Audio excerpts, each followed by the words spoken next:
ಮುದುವಾಡಿ ಕೆರೆ ಕಟ್ಟೆಯ ಎರಡೂ ಬದಿಗೂ ತಡೆಗೋಡೆಗೆ ವಿವಿಧ ಸಂಘಟನೆಗಳಿಂದ ಪ್ರತಿಭಟನೆ. ಮೃತಪಟ್ಟ ರೈತ ಸಂಘದ ಟಿಎಂ ವೆಂಕಟೇಶ್ ಕುಟುಂಬಕ್ಕೆ 50 ಲಕ್ಷ ಪರಿಹಾರಕ್ಕೆ ಪ್ರತಿಭಟನಾಕಾರರ ಒತ್ತಾಯ.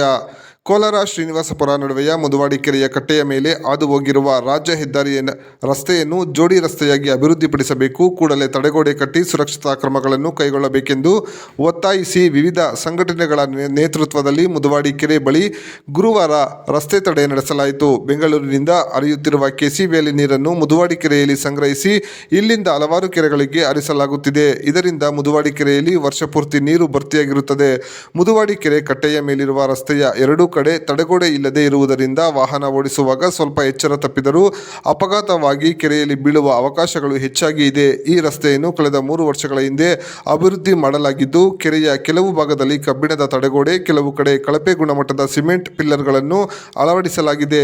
ಈ ಭಾಗದಲ್ಲಿ ಆಗಿಂದಾಗಲೇ ಅಪಘಾತಗಳು ನಡೆಯುತ್ತಿದ್ದರೂ ಅಧಿಕಾರಿಗಳು ಮುದುವಾಡಿ ಕೆರೆ ಕಟ್ಟೆಯ ಮೇಲೆ ಸುರಕ್ಷತಾ ಕ್ರಮಗಳನ್ನು ಕೈಗೊಳ್ಳದೇ ಇರುವುದರಿಂದ ಈ ಕೂಡಲೇ ಸರಿಯಾದ ತಡೆಗೋಡೆಗಳನ್ನು ನಿರ್ಮಿಸಬೇಕೆಂದು ಪ್ರತಿಭಟನಾಕಾರರು ಒತ್ತಾಯ ಮಾಡಿದ್ದಾರೆ.